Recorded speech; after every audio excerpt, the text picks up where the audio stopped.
Nyoto terlibat dalam perebutan senjata Jepang di Surabaya, Bangil, dan Jember. Njoto was involved in seizing Japanese weapons in Surabaya, Bangil, and Jember. Sepucuk berita kemudian menyembul. Nyoto menjadi anggota Komite Nasional Indonesia Pusat atau KNIP di Yogyakarta, mewakili PKI Banyuwangi. Soon, news spread that Njoto had become a member of KNIP in Yogyakarta, representing the PKI of Banyuwangi. Usianya 16 tahun, tapi ia mencabut umurnya lebih tua 2 tahun. He was 16 years old, but he claimed to be 2 years older. Saya dengar sendiri saat itu, ia masih di bawah umur, kata almarhum Yusuf Ishak, sahabat Nyoto. I heard it by myself. He was still underage, said Yusuf Ishak, who close friend of Njoto.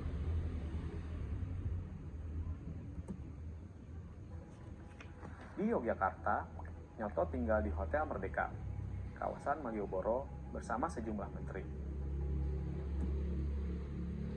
In Yogyakarta, Njoto stayed at a Hotel Merdeka in Malioboro area, along with several ministers. Kantor Komite Nasional letaknya tak jauh dari situ. Kabinet Syahrir baru saja dipindahkan dari Jakarta ke Yogyakarta. The KNIP office not far from there. Kabinet Syahrir just been moved from Jakarta to Yogyakarta. Dari Solo, Windarti sempat menemuinya di Yogyakarta. Nyoto kerap mengajaknya makan siang. Di kota ini, 1 tahun kemudian, Nyoto bertemu Aidit dan Muhammad Hatta Lukman.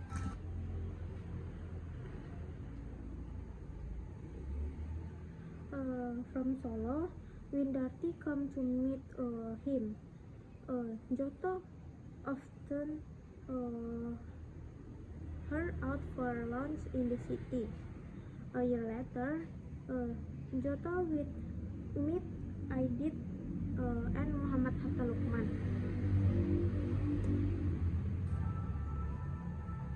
Sejak itu, Aidit, Nyoto, dan Lukman menjadi akrab. Saat KNIP bersidang di Malang pada Maret 1947, from that moment, Aidit, Njoto, and Lukman become a close friend. When KNIP held a meeting in Malang in March 1947. Aidit terpilih menjadi ketua fraksi PKI, sedangkan Nyoto memimpin Badan Pekerja KNIP. Aidit was chosen as head of PKI, while Njoto led the KNIP. Dia bersama Aidit dan Lukman kemudian masuk Komisi Penerjemah PKI pada awal 1948, yang tugasnya menerjemahkan Manifest Partai Komunis karya Karl Marx dan Friedrich Engels. Later, Aidit and Lukman joined the PKI Translation Commission in early 1948, which the duty translating a book Marx, the Communist Manifesto by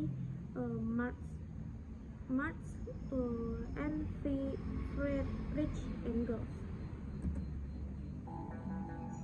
Pada Agustus 1948, 3 serangkai ini sama-sama jadi anggota Komite Sentral PKI.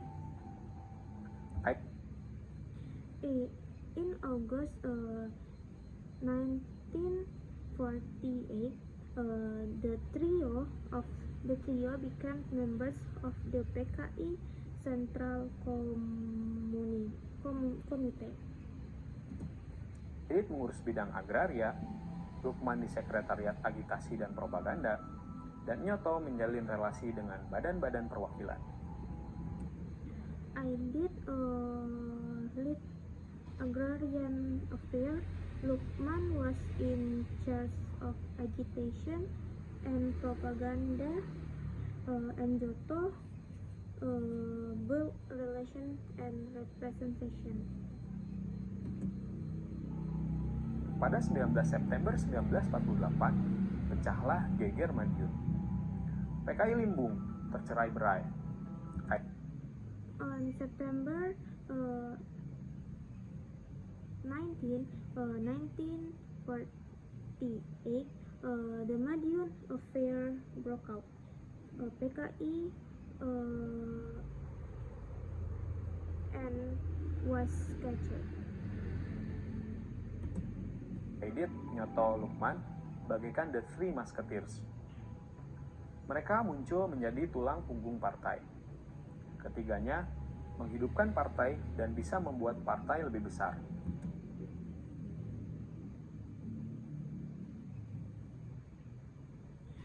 Aidit and Joto and Lukman were like three musketeers.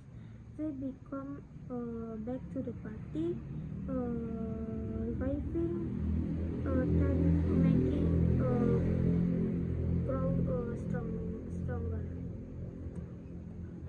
Mereka kemudian dikenal sebagai Trisula PKI.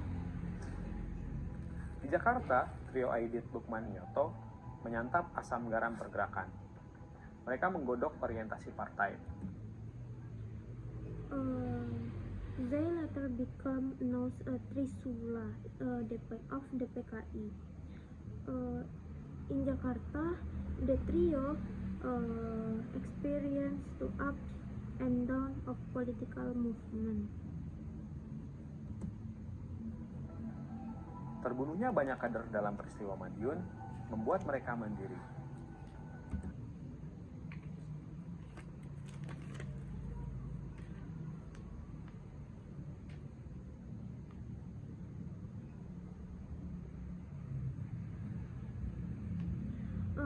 The loss of many cadres during Madiun incident made them more independent.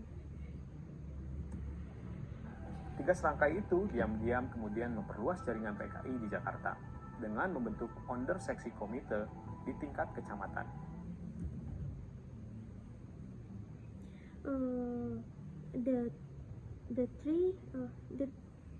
The trio secretly expand PKI network in Jakarta by forming committees at the district level.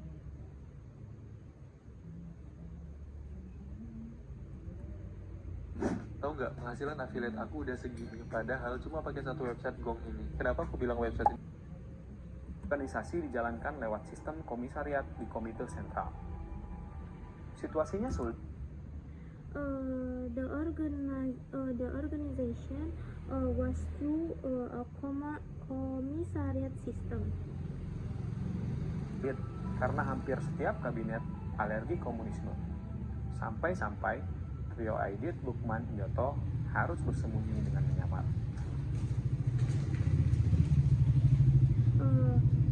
At the Central Committee were difficult since most government cabinet to hostile the communism.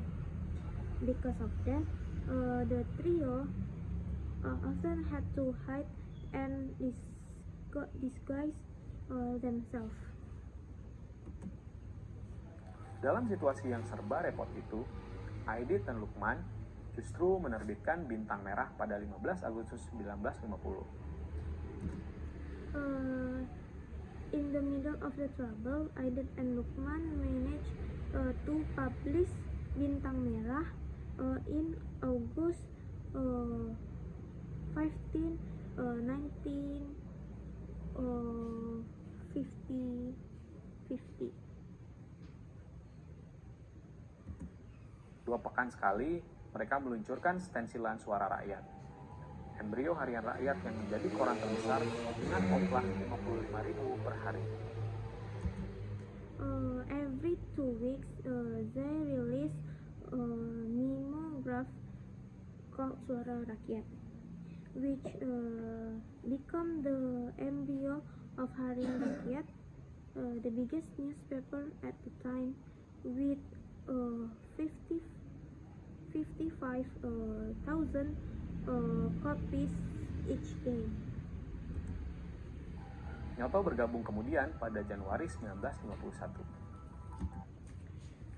Njoto joined them in January 1951.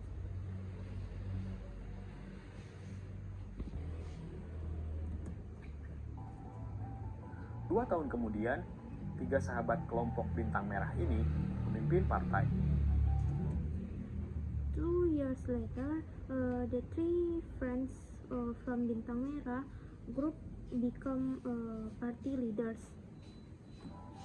Aidit menjadi sekretaris jenderal, Lukman wakil sekjen 1, dan Nyoto wakil sekjen 2. Aidit become secretary general, Lukman become deputy secretary general 1, and Joto become deputy secretary 2. Jabatan ini diganti menjadi ketua dan wakil ketua pada 1959. In 1959,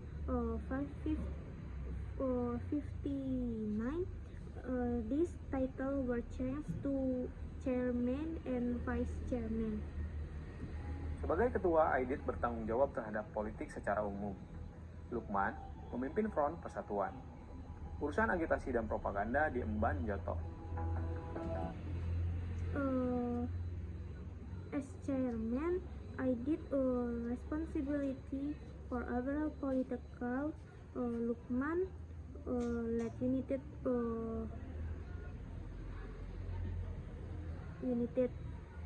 and Joto took charge of agitation and propaganda.